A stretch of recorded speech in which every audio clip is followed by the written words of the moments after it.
La première chose à vous dire, c'est que le recours préjudiciel, c'est l'un des 4 recours prévus par le TFUE.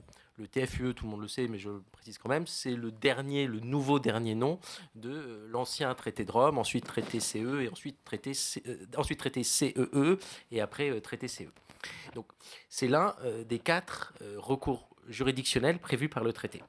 Je veux bien la page suivante, s'il vous plaît. Voilà. Donc, quels sont ces 4 recours? Le premier recours, c'est le recours en carence. Alors, dans ce recours en carence, l'avocat, il n'intervient pas. C'est un recours entre institutions de l'Union. Une institution va estimer qu'une autre institution est défaillante dans la mise en œuvre des obligations qui sont les siennes au titre du traité. Donc ça, il faut le connaître, mais on n'intervient pas. Après, il y a un autre recours dans lequel on n'intervient pas directement, mais on peut intervenir à la marge, c'est le recours en manquement. Le recours en manquement, c'est lorsque la Commission, qui est gardienne des traités, va estimer qu'un État manque aux obligations qui sont les siennes au regard du droit de l'Union européenne. Donc là, on n'intervient pas directement, c'est la Commission qui intervient, mais nous, avocats, on peut attirer, il n'y a pas de procédure formelle pour ça, hein. On fait une lettre recommandée à la Commission et on attire l'attention de la Commission sur le fait que l'action ou l'omission du gouvernement français, voire même certaines décisions jurisprudentielles constantes, portent atteinte à des principes du droit de l'Union européenne. Et la Commission va souverainement apprécier si elle va mettre en œuvre ou pas un recours en manquement. Après, il y a le recours en annulation. Alors là, le recours en annulation, on en a beaucoup parlé avec les sanctions contre des oligarques russes, mais le recours en annulation, ça concerne plein de sujets dans lesquels nous, avocats, pouvons, pour le compte de nos clients, agir en annulation d'une décision européenne. Le recours en annulation, c'est devant le tribunal de l'Union européenne. Ce recours en annulation, si c'est un recours contre un acte individuel, c'est assez facile. Si c'est un recours contre un acte réglementaire, c'est un petit peu plus compliqué parce que il faut montrer, si on défend un particulier, que ce particulier est personnellement et directement concerné par l'acte réglementaire dont on poursuit l'annulation, et ce qui n'est pas toujours évident parce que, par définition, un acte réglementaire, ça concerne tout le monde. Mais la Cour de justice de l'Union européenne, et la Cour de cassation du tribunal de l'Union européenne, est assez bienveillante sur l'appréciation de l'intérêt à agir. J'ai en tête un dossier dans lequel j'étais intervenu. Mon client était une société qui était importatrice d'acier et qui a contesté un règlement qui instituait, c'était une entreprise marseillaise, qui instituait un droit anti-dumping provisoire de 71%. Mais de fait, elle n'était pas la seule à être concernée. Il y avait beaucoup d'entreprises, mais il n'empêche que le champ des beaucoup d'entreprises était assez limité. Donc on a introduit le recours. On l'a perdu au fond parce que le tribunal a estimé que l'acte réglementaire qu'on contestait ne portait pas atteinte aux principes du traité qu'on évoquait, mais n'a pas contesté notre qualité à agir en annulation d'un acte réglementaire. Et enfin, voilà, ce panorama, c'était pour resituer le recours préjudiciel. Donc le recours préjudiciel, c'est le dernier des recours qui est prévu par le traité sur le fonctionnement de l'Union européenne. Et le recours préjudiciel, alors on l'a déjà un petit peu présenté, mais je vais commencer, avant de rentrer dans plus de détails, par lire le texte, parce qu'on est des juristes. Et en fait, tout ce qu'on va dire dans les slides suivants, tout est déjà résumé dans le texte du traité qu'il énonce. Donc, la Cour de justice de l'Union européenne. Alors, j'insiste, ce n'est pas le tribunal de l'Union européenne, c'est la Cour de justice, donc la Cour de cassation de l'ordre juridique européen. Donc, la Cour de justice de l'Union européenne est compétente pour statuer à titre préjudiciel, premièrement, sur l'interprétation des traités, et deuxièmement, sur la validité et l'interprétation, je vais vite, du droit dérivé. D'accord ? Des actes pris par les institutions, mais c'est le droit dérivé. Donc, on voit déjà que dans le renvoi préjudiciel, il n'est pas possible de contester la validité du droit originaire. D'accord ? On ne peut pas contester le traité. On peut juste contester la validité des actes dérivés. On peut en revanche solliciter de la Cour une interprétation du traité. La possibilité, je donnerai tout à l'heure des exemples, quand on fait des recherches de jurisprudence sur les affaires rendues sur renvoi préjudiciel, il y en a beaucoup moins qui concerne une demande d'annulation enfin pas d'annulation, une demande de déclaration d'invalidité d'un texte de droit dérivé, il y en a moins que celle qui concerne une demande d'interprétation du droit dérivé.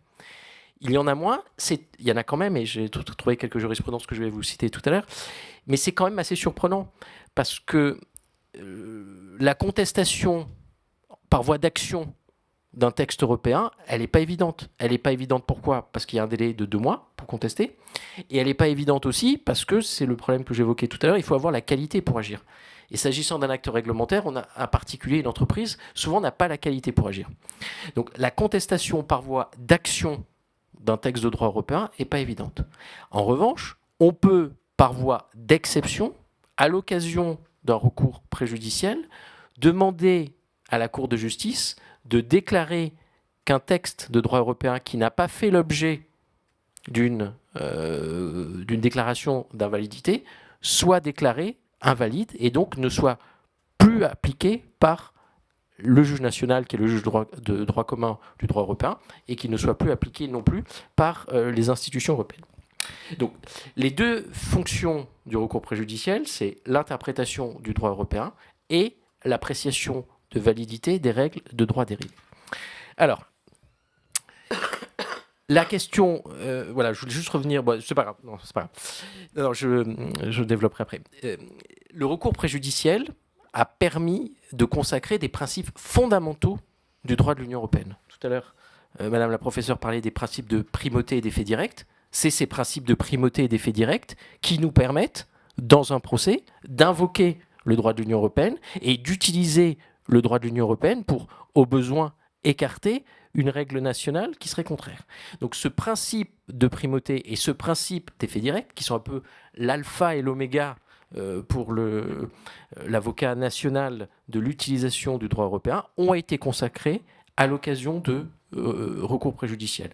Et des recours qui sont des décisions qui sont anciennes. Hein. L'une date de 1963 et l'autre de 1964. Dans le premier, l'arrêt Van Gangen-Loos, on consacre le principe de l'effet direct du droit de l'Union européenne. Alors aujourd'hui, ça nous paraît évident, mais ce n'était pas du tout évident à l'époque. Hein. En 1963, le traité qui instituait cette communauté supérieure aux États, c'était d'abord l'affaire des États. Hein.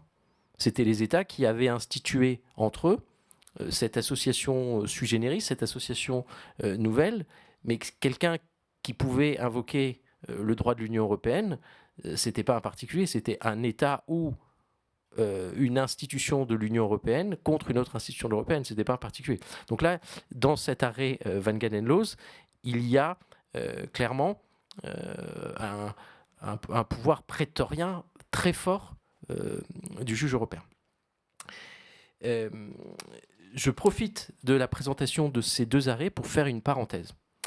J'ai été frappé par la différence de présentation des premières décisions de la Cour de justice, c'est-à-dire celles des années 1960, et des décisions actuelles de la Cour de justice. Je m'explique. Ces décisions des années 1960 jusqu'en 1970, les décisions de la Cour de justice ressemblent de très près à des décisions du Conseil d'État. Elles étaient rédigées et comme sont rédigées des décisions du Conseil d'État, considérant que on voit très vite là où le juge va en venir. Aujourd'hui, une décision de la Cour de justice, tant qu'on n'a pas lu le dernier paragraphe de la décision, on ne sait pas dans quel sens est-ce que ça va pencher. Vous allez me dire, bon, et après ? Bon, après, ce n'est pas très important. Simplement, j'y vois une perte d'influence des juristes français dans la construction européenne. Pourquoi une perte d'influence des juristes français ? Nous, Français, parce que en France, et c'est le cas depuis la Révolution française, depuis le Code civil, on considère que le droit n'est pas fait par le juge, que le droit est d'abord fait par le pouvoir politique, et que le pouvoir politique, dans sa volonté d'organiser de manière très rationnelle la société, va énoncer des grands principes, et à partir de ces grands principes, va en déduire des solutions très précises.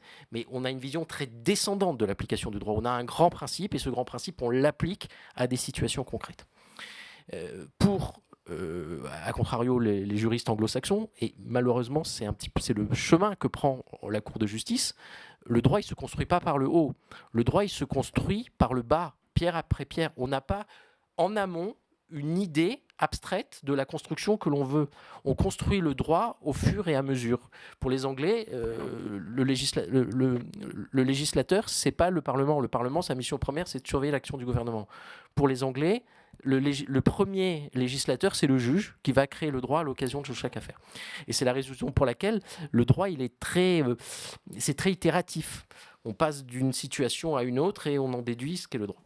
Et aujourd'hui, les décisions de la Cour de justice, elles ressemblent beaucoup plus à des décisions anglo-saxonnes qu'à des décisions françaises. Et vous allez me dire, bon, et après on a cette perte d'influence de nous, juristes français, et puis surtout, le danger, c'est que c'est qu'on va plus être capable de discuter avec le juge européen, parce que le juge européen, il comprend plus notre manière de plaider, notre manière de raisonner, de partir d'un grand principe pour en arriver à une solution. Le juge européen, de plus en plus, raisonne comme raisonne un juge anglo-saxon, à partir de plein d'éléments de fait. Et d'ailleurs, et j'en finis avec l'anecdote, pour nous, avocats français, une bonne plaidoirie, c'est une plaidoirie qui est très synthétique, dans laquelle on énonce un grand principe, on donne une ou deux jurisprudences d'explication du grand principe, on donne les faits pertinents, et on arrive assez vite à une conclusion. Les audiences devant la Cour de justice de l'Union européenne, quand on est avocat français, on plaide comme ça et on pense que c'est comme ça qu'il faut plaider. Mais les parties adverses, quand elles sont représentées par des avocats d'autres nationalités, elles vont plaider jusqu'au subsidiaire du subsidiaire et jusqu'au dernier sous-paragraphe de leur mémoire. Donc, où est-ce que je veux en venir ? Je veux en venir que si on veut défendre notre influence, notre manière de raisonner, et donc l'influence que l'on va avoir sur les décisions du juge européen, on peut s'adapter. Mais je pense que c'est comme si on parle anglais, on pourra parler anglais, mais on parlera toujours moins bien anglais qu'un anglais. Donc on peut s'adapter. Mais je pense qu'on peut aussi essayer de forcer le juge européen à s'adapter. C'est-à-dire qu'on peut essayer aussi, par les affaires qu'on va porter devant le juge européen, et vous allez voir dans les exemples que je donne tout à l'heure de questions préjudicielles, il n'y en a pas beaucoup qui sont posées par des juges français, hein. On peut forcer le juge européen, par des questions qu'on lui pose, à re-rentrer dans un mode de raisonnement qui est le mode de raisonnement des juristes et des avocats français. Voilà, je veux bien qu'on avance. Merci beaucoup. Donc, les finalités du renvoi préjudiciel. La première finalité, et Madame la professeure a eu raison tout à l'heure de dire, c'est pas de faire déclarer que le droit national serait éventuellement contraire au droit européen.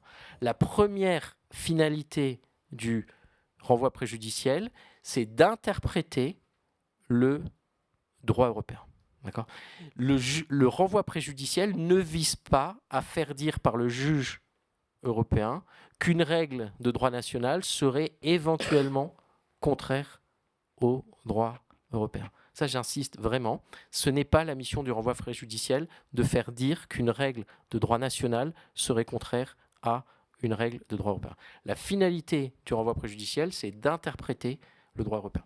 Et il y a ce renvoi préjudiciel devant la Cour de justice de l'Union européenne pour qu'il y ait une interprétation uniforme. Parce qu'il ne faut pas oublier, et c'est fondamental, que le juge de droit commun du droit européen, c'est le juge national. Alors ça, c'est une formule consacrée qu'on entend depuis toujours. Et à l'occasion de la préparation des slides, j'ai voulu savoir d'où elle sortait, parce que je ne le savais même pas. En fait, c'est une jurisprudence, c'est l'arrêt Tetra Pak, professeur, vous le saviez, qui date de 1990. Et c'est à l'occasion de cette jurisprudence que la Cour de justice a posé cette règle qui était déjà appliquée de fait par les juridictions nationales lorsque celles-ci écartent des règles nationales qui sont contraires à des règles européennes, mais le juge de droit commun du droit européen, donc c'est-à-dire le juge qui en premier doit interpréter le droit européen, c'est le juge national. Et lorsque le juge national est dans l'incapacité d'interpréter le droit européen, parce que celui-ci ne lui paraît pas clair, à ce moment-là, le juge national va solliciter le secours du juge européen. C'est pour ça qu'on parle de dialogue des juges. Et en interprétant évidemment, le juge européen va créer du droit. En interprétant, évidemment, il crée du droit. Et là, je donne un exemple. C'est l'arrêt Bosman de 1995. À l'occasion d'un recours préjudiciel, le juge européen nous a dit qu'un sportif professionnel devait s'entendre d'un travailleur au sens des dispositions du traité et donc devait à ce titre bénéficier du principe de libre circulation et que les règles nationales internes qui portaient atteinte à cette libre circulation étaient contraires aux exigences de libre circulation des travailleurs. Donc, à l'occasion d'une interprétation, le juge crée du droit. Donc, les effets du renvoi préjudiciel, donc ça, on l'a déjà vu. Le premier effet, c'est interpréter. Deuxième effet, c'est éventuellement dire qu'un texte de droit européen, qu'un texte de droit dérivé serait contraire à une disposition du traité. Là, il y a une affaire de 2023, et je le répète, il y a assez peu d'affaires dans lesquelles un juge national va, à la demande d'une partie, poser la question de la validité d'une règle de droit dérivé par rapport au droit européen. Donc, il y a une affaire de 2023 qui met en cause le Royaume-Uni. C'est après le Brexit, mais ça concerne des faits antérieurs au Brexit. Et à cette occasion, c'était un problème d'assiette de TVA. Donc, vous voyez, c'est extrêmement technique. Il y a un règlement d'application de la directive européenne TVA qui était appliquée par les autorités britanniques. Et l'application de ce règlement, TVA, le juge estimait que le règlement TVA, que le règlement d'application TVA, donc un règlement d'application par la Commission, le juge anglais estimait que ce règlement pouvait éventuellement être contraire aux principes énoncés par la directive TVA. Et la Cour de justice a dit non. Voilà. Elle a dit non, donc vous pouvez continuer à appliquer ce règlement d'exécution.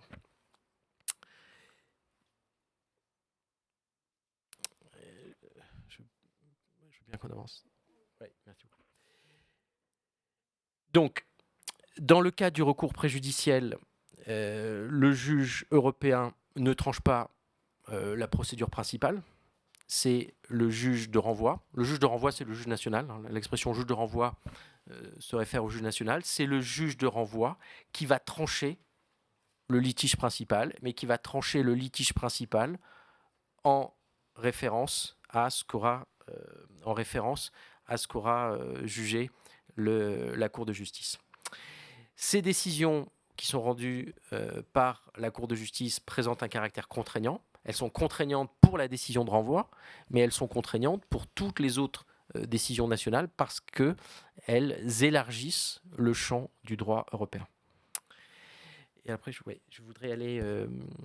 Oui, alors, il y a deux choses qui sont importantes. Donc, il y a la possibilité, mais ça, je vais être bref parce qu'on l'a déjà vu, la possibilité pour le juge de ne pas faire de renvoi, possibilité pour le juge de ne pas faire de renvoi s'il ne statue pas en dernier ressort, et possibilité pour ne pas en faire s'il statue en dernier ressort, mais que l'acte qu'on lui demande d'interpréter ne mérite pas d'interprétation. C'est la théorie de l'acte clair, mais cette notion d'acte qui ne mérite pas d'interprétation, la Cour de justice nous dit, il doit être évident que l'acte ne mérite pas d'interprétation, non seulement pour le juge de renvoi, mais également pour tous les autres juges nationaux et également pour la Cour de justice. C'est-à-dire qu'on demande au juge national, lorsque le juge national de dernière instance considère que l'acte ne mérite pas d'être interprété, on lui dit, vous avez le droit de considérer que l'acte est clair et qu'il ne mérite pas d'être interprété. Mais cette appréciation-là doit être objective, c'est-à-dire que ce n'est pas votre appréciation personnelle. Il faut que pour tous les autres juges, il y ait la même évidence. Alors ensuite, dernier point, mais qui me paraît important, c'est la procédure. La procédure. Alors, ça, la manière de poser la question, c'est pas là où je voulais en venir, c'est le formalisme à la charge de l'avocat. Même si le droit européen est d'effet direct, il ne remplace pas, il n'annihile pas les règles de procédure nationale. Concrètement, ça veut dire quoi? Ça veut dire que on doit respecter, pour poser une question... Alors, c'est pas nous qui posons la question préjudicielle, vous avez compris, c'est le juge. Mais pour demander au juge qu'il pose une question préjudicielle, on doit respecter les règles nationales de procédure. Très concrètement, ça veut dire quoi? Alors là, il faut distinguer selon qu'on est devant le juge civil, selon qu'on est devant le juge pénal ou selon qu'on est devant le juge administratif. Et là, je vous demande une demi-seconde d'attention concentrée parce qu'en termes de responsabilité pour nous avocats, c'est fondamental. La jurisprudence de la Cour de cassation, ce qui me paraît contestable, mais je ne suis ni législateur ni Cour de cassation, la jurisprudence civile de la Cour de cassation, c'est une jurisprudence de la Chambre sociale, considère qu'une demande de renvoi préjudiciel qui est formée par une partie auprès d'une juridiction constitue une exception de procédure. Donc une exception de procédure, ça veut dire quoi? C'est le slide suivant. Ça veut dire que si c'est une exception de procédure, elle doit être soulevée in limine litis, en même temps que toutes les autres exceptions de procédure, et que si on est dans une matière où il y a une représentation obligatoire, c'est-à-dire juge de la mise en état, conseiller de la mise en état devant la cour d'appel, cette exception de procédure doit, à peine d'irrecevabilité, être formulée devant le juge de la mise en état ou devant le conseiller de la mise en état. Alors, le conseiller de la mise en état, c'est déjà trop tard parce qu'on doit la soulever en première instance. Donc, très concrètement, si on entend poser une question préjudicielle en matière civile, dans une procédure où il y a représentation obligatoire, il faut qu'on formule cette demande dès le juge de la mise en état et avant même toute conclusion au fond. Après, on sera forclos. Mais concrètement, c'est compliqué. Parce qu'au stade de la mise en état, on n'a pas forcément, enfin avant les premières conclusions au fond, on n'a pas forcément tous les tenants et les aboutissants du dossier qui vont nous permettre de dire on va poser une question préjudicielle. Là, je pense qu'il y a quand même une restriction qui pourrait sauter, qui devrait sauter, mais il faudrait une réforme du Code de procédure civile pour que celui-ci nous dise qu'une demande de renvoi préjudiciel peut être formée en tout état de cause. Et d'ailleurs, en matière pénale, c'est le slide suivant, en matière pénale, au contraire, la Cour de cassation, donc en matière pénale, la Cour de cassation, la Chambre criminelle de la Cour de cassation a une vision divergente de celle de la Chambre sociale. En matière pénale, la Cour de cassation nous dit qu'une demande de renvoi préjudiciel peut être formulée en tout état de cause. Donc quand on défend quelqu'un au pénal, c'est beaucoup plus facile. Et maintenant, devant le juge administratif, c'est encore plus simple, parce que devant le juge administratif, il n'y a pas ce système des exceptions de procédure qu'on ne peut formuler que in limine litis. Donc devant le juge administratif, on peut formuler une demande de renvoi préjudiciel en tout état de cause. Et j'en finis là, mais je pense qu'il ne faut pas renoncer, même si on n'est plus devant le juge de la mise en état, même si on est déjà devant la cour d'appel, je pense qu'il ne faut pas renoncer à demander au juge qu'il pose une question préjudicielle, parce que de toute façon, ce n'est pas nous qui décidons, c'est lui. Notre demande peut-être elle est irrecevable, mais en tout cas, il l'aura lue. Et ce n'est pas parce que notre demande de question préjudicielle procéduralement peut être irrecevable que le juge ne pourra pas, dans son pouvoir de juge, dire « je sollicite l'interprétation de la Cour de justice ». Voilà, j'en ai terminé.